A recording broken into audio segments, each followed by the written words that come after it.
The live TV, सच सबसे आगे। दोस्तों 26 दिसंबर 2017 ये वो तारीख है जब बीजेपी के मोदी सरकार के एक मंत्री नयानंद हेगड़े जी ने बयान दिया था सार्वजनिक मंच से कि बीजेपी सत्ता में आई है संविधान बदलने के लिए। तब बड़ा हंगामा हुआ था, बड़ी चर्चा हुई थी कि आखिर क्या मंशा है इस पूरे बयान के पीछे, क्या एक राज है जो बाहर आ गया सामने, क्या बहुत बड़ी छेड़छाड़ संविधान से होने वाली है। लेकिन अब देखते हैं कि आए दिन इतिहास से छेड़छाड़ हो रही है।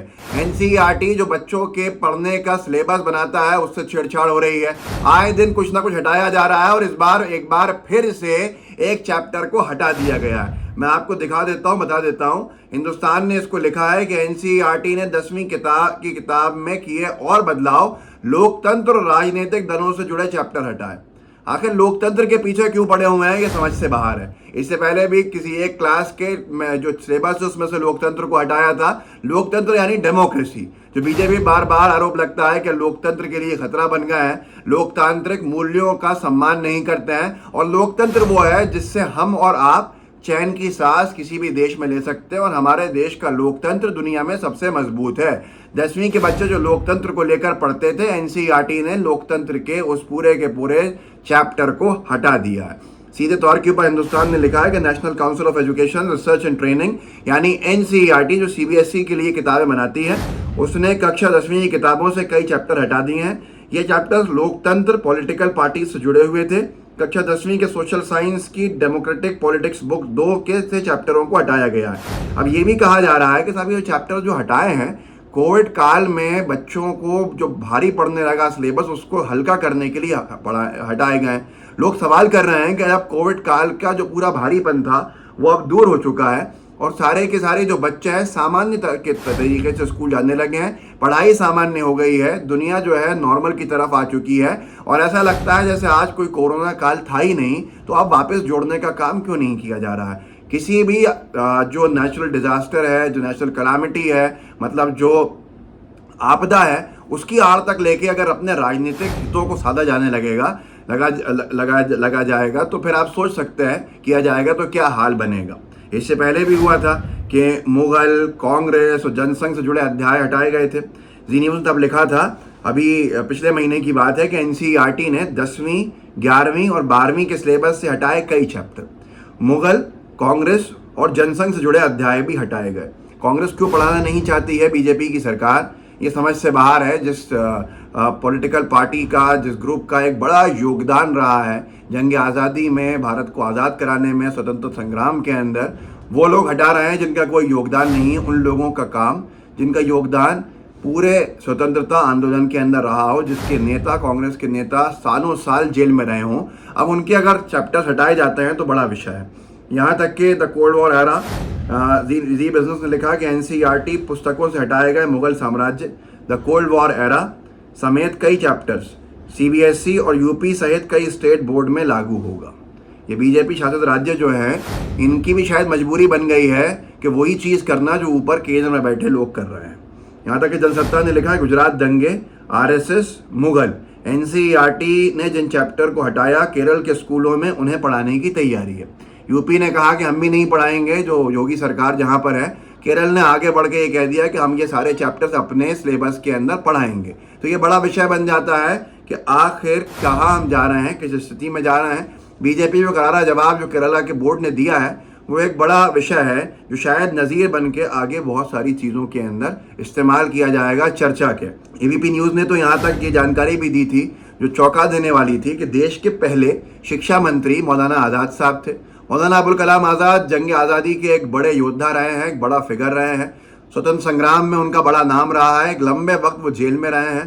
क्विट इंडिया मूवमेंट का जो उन्होंने लॉन्च किया वो अपनी पत्नी के बरियल के बाद, यानी दफनाने के बाद, अंतिम संस्कार के बाद सीधे जाके किया। तो ये बड़े सारे नाम हैं। मौलाना आज़ाद पे जो अध्याय था उसको भी हटाने का काम एनसीईआरटी से इसी साल कराया गया है। सबसे ज़्यादा अगर कहीं हमले हुए हैं एनसीईआरटी के सिलेबस पर तो शायद इसी साल हुए हैं। एबीपी न्यूज़ ने लिखा कि एनसीईआरटी की किताब से हटाया गया पहले शिक्षा मंत्री मौलाना आज़ाद का नाम, छुपाई आर्टिकल 370 की जानकारी। आखिर ये वो सारी चीज़ें हैं जो बीजेपी की राजनीति के इर्द गिर्द घूमती हैं। क्या बीजेपी के नेताओं का कोई योगदान नहीं है भारत की आज़ादी में? या भारत के लोकतंत्र को मजबूत करने में, तो ये जब सरकार में आए हैं तो वो तमाम लोगों का योगदान, तमाम उन राजनीतिक दलों का योगदान, खास तौर पे जो कांग्रेस का योगदान है, उसको हटाने का काम किया जाएगा।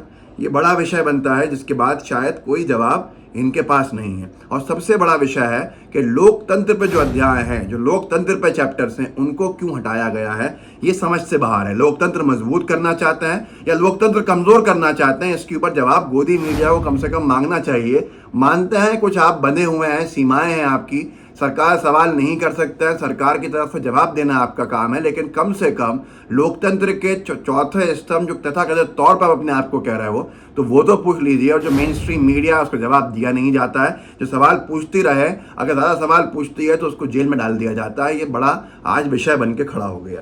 तो यही बात मुझे याद आई इस पूरे के पूरे जो एपिसोड चल रहा है एनसीईआरटी से चैप्टर्स के हटाने का, कि कैसे केंद्रीय मंत्री अनंत हेगड़े जी ने सार्वजनिक मंच से बयान दिया था कि वो संविधान बदलने आए। पत्रिका ने भी छापा था, तब लिखा था केंद्रीय मंत्री अनंत कुमार हेगड़े के बिगड़े बोल, कहा हम संविधान बदलने आए हैं। अब ये कर्नाटक विधानसभा चुनाव के समय बयान आया था जो पिछला, जिसमें बीजेपी हार गई थी और उसके बाद बीजेपी ने सत्ता में आने के लिए साम दाम दंड भेद का उपयोग किया और ऐसे में बीजेपी सत्ता के अंदर आई, लेकिन अगले चुनाव में सत्ता से बुरी तरह से बाहर हो गई, जो अभी हुआ।